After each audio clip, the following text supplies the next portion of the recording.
Hello everyone and welcome back to another book review. Today I am going to be reviewing a book that made me feel like I was 10 years old again. That is Dinosaur Art, and this is volume 2, edited by Steve White. It bills itself as the cutting edge of paleo art, and the cover features these super cool dinosaurs. It's quite a bit bigger of a book, but that gives you plenty of space to look at the art included. In a book like this, I like to let the art take center stage, so I'm just going to talk briefly about this book and what I thought about this book, and then I'm going to show some of the art pieces that stood out the most to me, to you, so you can follow along at home, or if anything seems interesting, you can pick up a copy of this book as well. So as maybe it's obvious by the cover, this features paleo art, which is art of the paleontology field. Loosely, it is a lot of dinosaurs, but it's also a lot of ancient mammals, as well as a few sprinklings of Ice Age era people, humans, mammals, big cats. Big cats are mammals.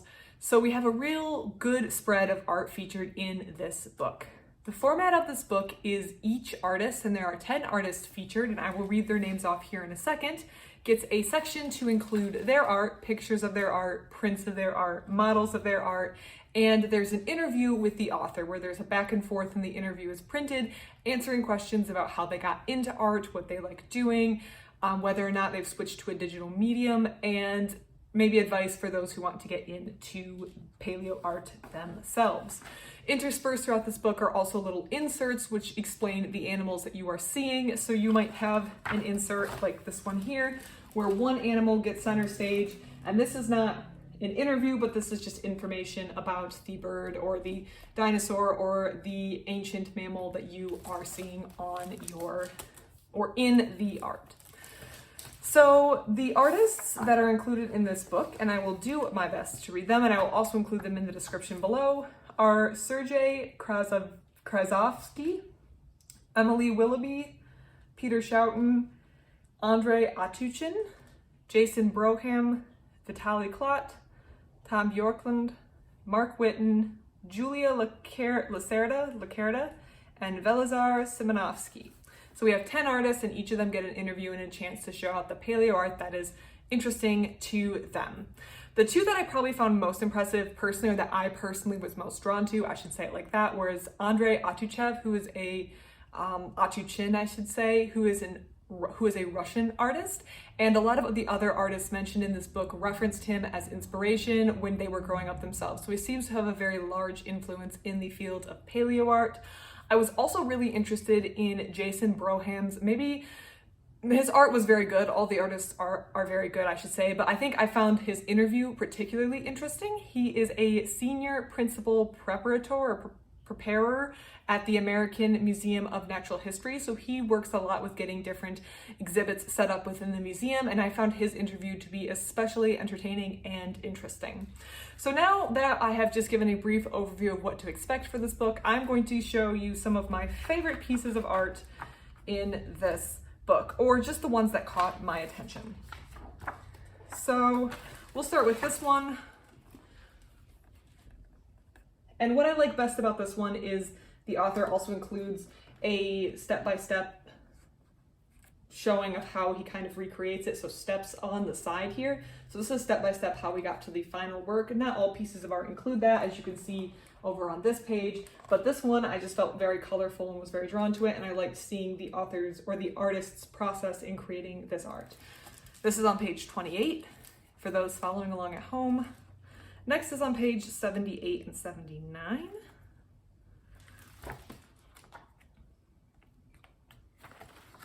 These are just really cool marine creatures, and this is what I say, that not every single item in this book is a dinosaur, but rather there's a focus on making these ancient creatures come to life for the first time in 8 million years. And there's actually a saying or a quote on page 152 that I think sums this up perfectly, where the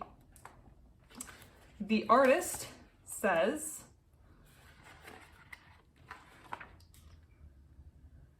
"Start recreating things no one has witnessed in 1 million years," is the direct quote. So I think when you have creatures like this, even if they aren't dinosaurs, I thought they were super cool and interesting to see them come to life for, again, the first time probably in millions of years.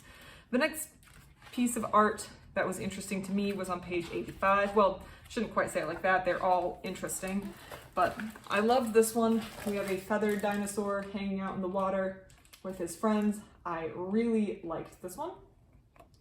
And this is part of one of those insets that explains the animals you're seeing as opposed to the interview with the artist. Next, page 90 and 91. This is a 2-page spread, and this explains why the book needs to be so big.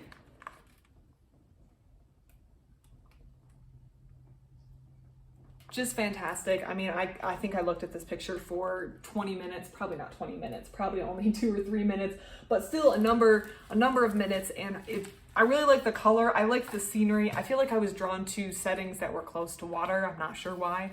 Maybe just part of my human instinct. Next is on page 144 and 145.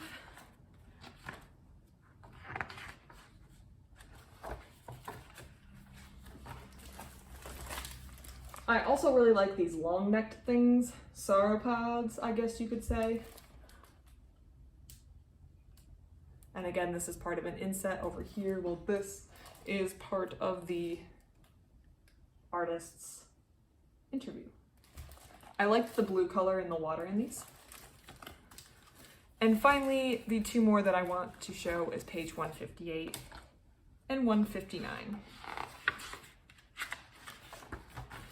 These I really liked because it features the dinosaurs or the ancient creatures in a setting that we don't normally get to see them in, the snow. I feel like whenever I see depictions of dinosaurs or ancient creatures, I see them in tropical settings, I see them in warm settings, I see them in marshy areas, and I'm sure there's plenty of scientific backing to make that artistic decision, but I really liked the artist featuring those creatures in a more winter setting or experiencing a winter type storm. I thought that was really cool and creative and unique, and I hadn't seen that before, so I liked those pictures as well.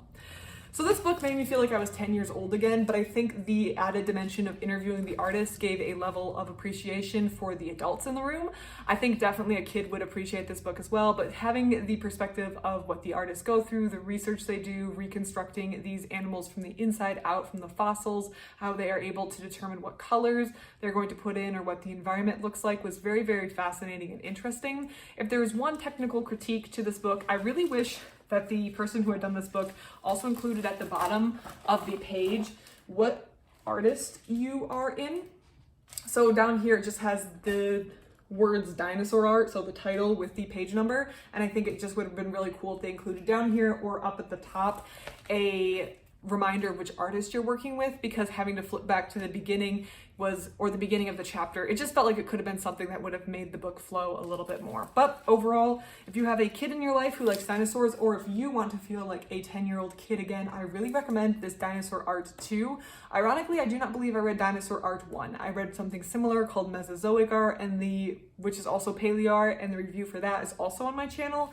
But these are really fun books to read, and I had a great time reading it, and I highly recommend to anyone who is interested in the art depicting ages past in the history of life on Earth. If you have anything you would like to recommend or any thoughts on this book, please put it in the comment section down below. Otherwise, thank you so much for watching, and I hope you have a great rest of your day.